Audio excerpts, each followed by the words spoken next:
Bonjour les élèves, bienvenue dans la première capsule du chapitre 3. Donc, je t'invite à prendre ton cahier. On est rendu dans la section bleue déjà. Alors, on regarde aujourd'hui la relation de Pythagore et en secondaire 3, c'est un de nos chapitres un peu plus relax. Ça va faire du bien. On vient de faire les inéquations, puis c'était un chapitre quand même plus difficile. Donc là, on a un chapitre, on tombe en géométrie. Donc, on va travailler dans un espace différent. Ça va peut-être te faire du bien. Donc, la relation de Pythagore, si tu as vu la couverture, là, elle est pleine de triangles parce qu'on va travailler dans des triangles dans ce chapitre-là. Alors, je t'amène tout de suite à regarder un peu qu'est-ce que la relation de Pythagore. On va regarder en classe un peu toutes les définitions qui sont là. Bien, Pythagore, c'est un mathématicien. Puis c'est drôle, si tu demandais à un adulte ou quelqu'un que tu connais de te nommer un mathématicien, probablement que c'est le seul qui va pouvoir te nommer Pythagore parce que c'est vraiment un mathématicien connu qui a fait des découvertes assez impressionnantes. Donc, Pythagore de Samos, donc on voit qu'il a vécu là, avant Jésus-Christ. Donc, ce que je te montre là, c'est clairement pas quelque chose de nouveau. C'est quelque chose qui a été découvert il y a fort longtemps. Alors, je suis à la page 73 et là, on remarque qu'en plein milieu, il y a un triangle. Et toi, tu connais ça, les triangles. Tu connais les triangles équilatéraux, isocèles, scalènes, rectangles. Et le triangle qu'on a choisi ici, c'est un triangle rectangle. Donc, on pourrait mettre une feuille de papier ici en coin, puis on verrait vraiment que l'angle est droit. Donc, on a un symbole pour ça, donc on va aller l'écrire. Il y a un angle droit dans ce triangle-là. Et là, maintenant, je t'invite à prendre ta règle. Je vais faire comme toi. Et pourrais-tu remarquer quelque chose à propos des côtés? Qu'est-ce qu'ils ont de particulier? Donc, prends le temps de mesurer avec ta règle. Va te trouver une règle, tu vas en avoir besoin après de toute façon. Je mesure, on trouve des dimensions. As-tu remarqué qu'il y a un côté qui mesure 3? Il y a un côté qui mesure 4 cm. Pile, là, hein? J'ai vraiment fait exprès de mettre un triangle comme ça. Donc, on a 3 cm, 4 cm. Puis, as-tu trouvé le côté orthogonal, il mesure combien? 5. Ce triangle-là, je l'ai choisi en particulier parce qu'il s'appelle le triangle de Pythagore. C'est avec ce triangle-là que Pythagore a réussi à remarquer une relation spéciale. Donc, on va aller la découvrir un peu. Donc, Pythagore a découvert ça il y a fort longtemps. Dans le fond, là, il a dû travailler assez fort pour être capable de remarquer cette chose-là. Donc, ce qu'on va faire, c'est qu'on va aller tracer des carrés sur chacun des côtés. Alors, moi, je peux tricher un peu, c'est le fun, je peux faire des carrés directement. Donc là, on va commencer par le petit des trois côtés. Donc, je vais aller tracer un carré sur son côté comme ça. Je vais le tasser un peu pour qu'il soit vraiment à la bonne place. Donc voilà, donc on a un carré ici. On va aller remarquer quelque chose après, éventuellement. On va faire la même chose sur le côté qui est horizontal, donc le moyen côté des trois. Donc on va aller faire un carré là aussi.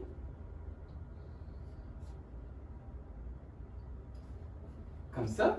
Et, bon là, moi c'est sûr que je vais un peu plus vite que toi, tu peux me mettre sur pause pour bien tracer tes choses. Et on va aller en tracer un aussi sur le plus grand des trois côtés. Et là, puisqu'il est en diagonale un peu sur la feuille, c'est sûr que c'est plus difficile à tracer. Donc, on se fait un carré. Puis là, il faut que tu fasses attention d'avoir un angle droit. Donc moi, je vais devoir le tourner ici pour arriver pas mal parallèle.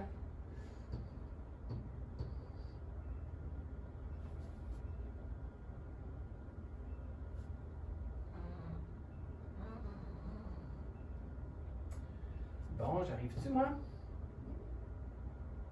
Comme ça. Ça dépasse un peu, mais la place, tu vas pouvoir le dessiner aussi très bien, toi, comme ça. Alors voilà. Mais moi, sur pause, finis de faire ton carré comme il faut pour que ça ressemble à moi. Tu as le temps de finir? Alors là, on regarde les côtés. On s'est pris des mesures. Hein? On le connaît un peu, fait que je vais en rajouter. On sait que ce côté-là ici mesure 3 cm. Donc 3 cm. On a 4 cm ici. Puis on a 5 cm. Comme ça. Donc, ça veut dire que mon carré ici mesure 3 par 3. Ici mesure 4 par 4.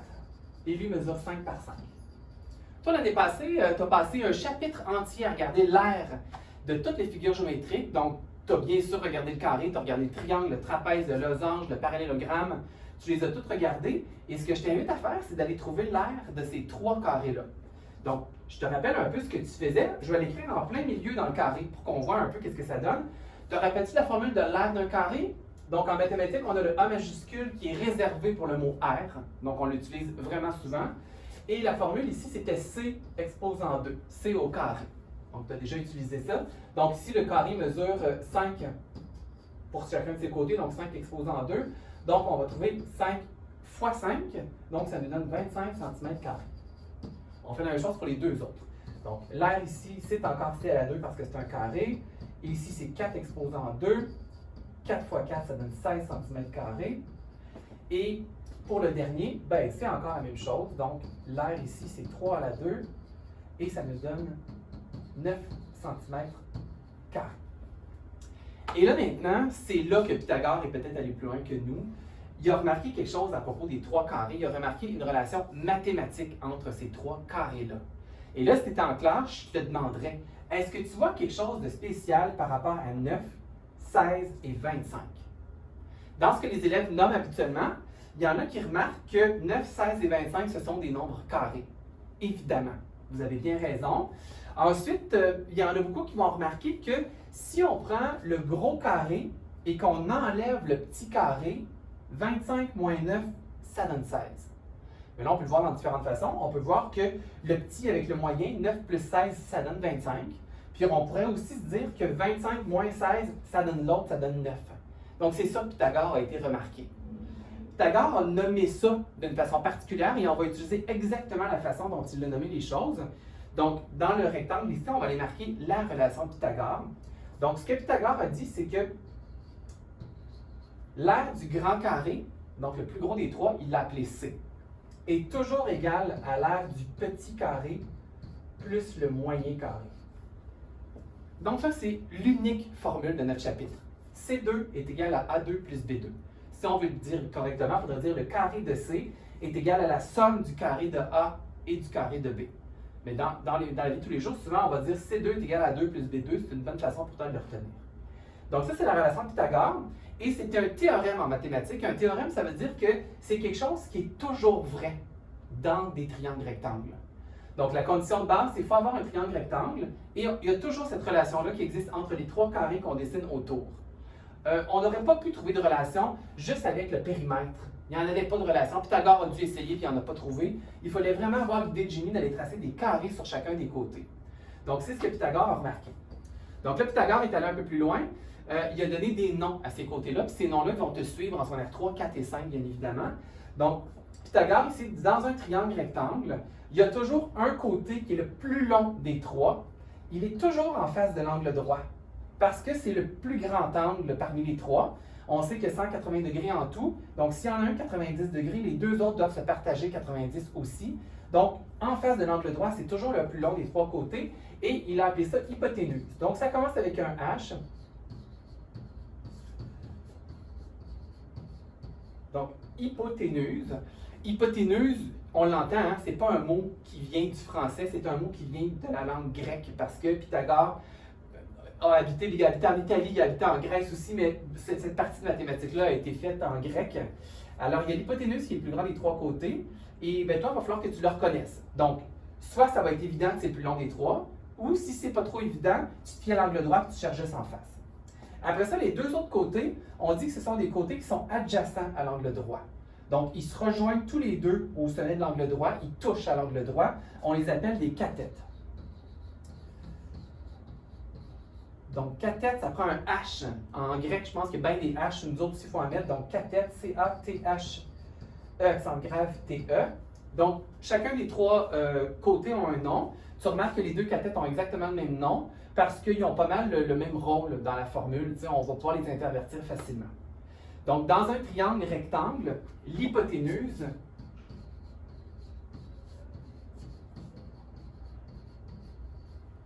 est toujours le côté opposé à l'angle droit. Donc, ça va être une façon pour toi de le remarquer facilement.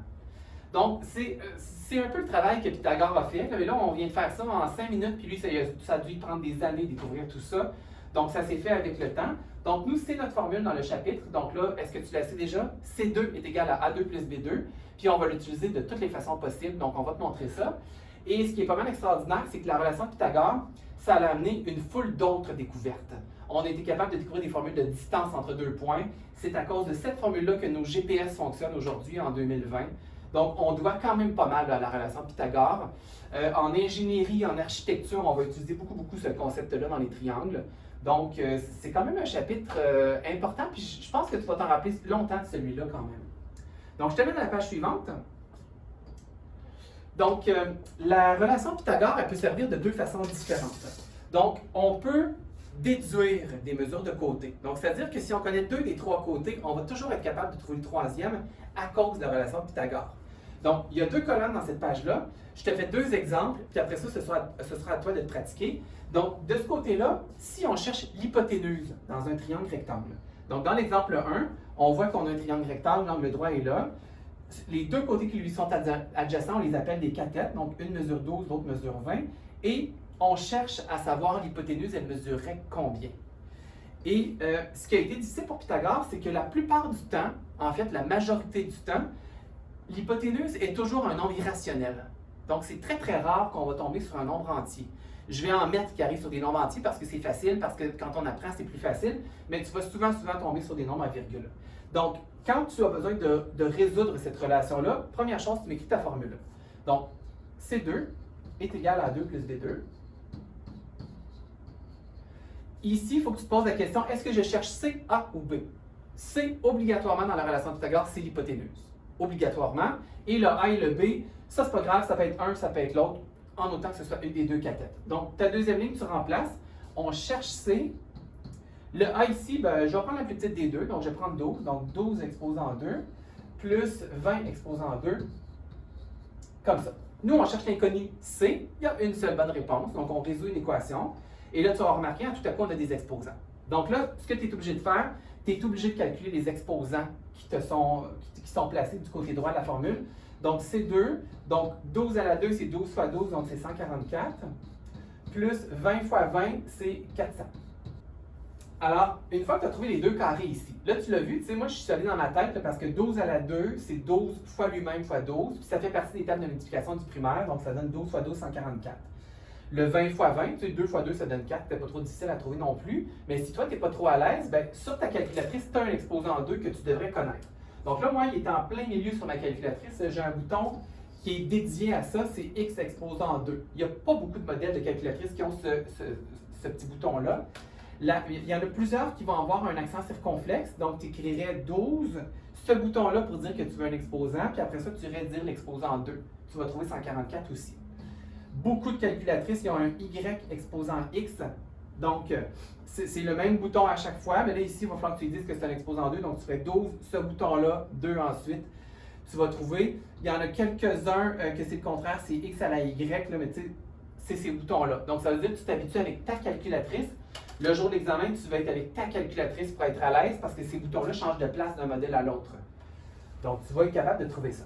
Donc, une fois que tu as trouvé les 2 carrés, soit dans ta tête, soit avec ta calculatrice, il faut que tu additionnes. Donc, C à la 2, 144 plus 400, ça donne 544. Et là, on n'a pas vu ça souvent, mais il y en a quand même plusieurs qui l'ont fait dans l'enrichissement. Quand on se retrouve avec une équation avec un exposant 2, te rappelles-tu c'est quoi de l'opération inverse d'un exposant 2? Qu'est-ce qui vient annuler un exposant 2? Ah oui, souvent il y en a qui font un dessin, te rappelles-tu du crochet, c'est la racine carrée. Tu as bien raison. Donc la racine carrée, et toi tu viens dessiner la racine carrée au-dessus des 2 membres de gauche et de droite dans ton équation. Alors une fois que tes crochets sont placés, donc à gauche, la racine carrée que moi j'ai mis en vert et l'exposant 2 s'annule, donc il va rester juste C, et c'est ce qu'on cherche, donc on veut trouver la mesure de l'hypoténuse. À droite, ben là, sur ta calculatrice, tu as un bouton racine carrée, donc lui tu le connais, tu as vu ça en secondaire 2, donc je fais la racine carrée de 544, et tu vas remarquer qu'on va souvent tomber sur des nombres à virgule.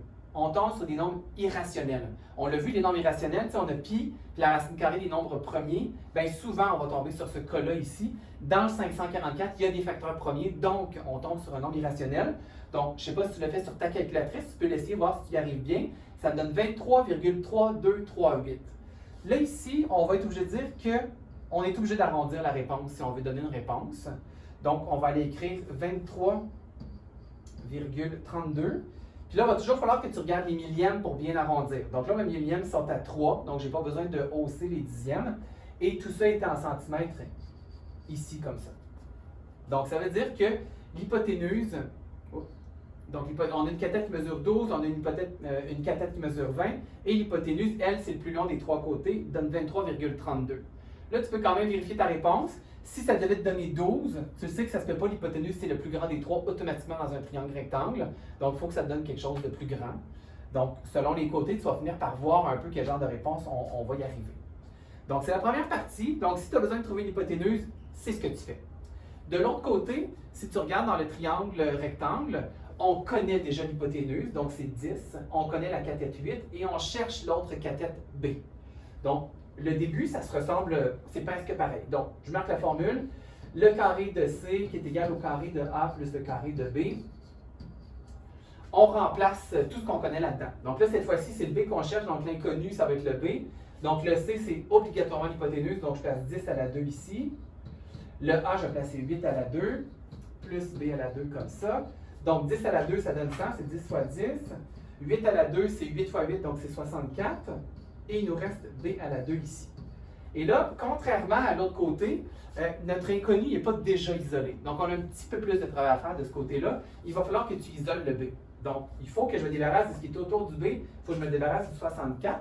Alors, le contraire de 64, ça, tu étais rendu pas mal bon, hein, c'est moins 64 des deux côtés. Donc, ce que ça fait, c'est qu'à droite, ben, il va rester B à la 2. À gauche, on calcule 100 moins 64, ça nous donne 36. Et reconnais-tu le nombre 36? 36, c'est un nombre carré. Donc là, la dernière étape, c'est de faire la racine carrée. Donc, j'applique une racine carrée à gauche et à droite. Il faut que tu me l'écrives des deux côtés comme ça. Et ben, tu calcules à gauche, puis la racine carrée de 36, on la connaît, c'est 6. Donc, des fois, ça va nous arriver de tomber sur des nombres entiers. Et donc, je vais mettre un vrai égal, hein, parce que je n'ai pas besoin d'arrondir. Donc, je me rends compte que la cathète qui était recherchée ici, elle mesure 6. Et là, je ne me suis pas fait beaucoup d'espace, mais c'est 6 cm, ici comme ça.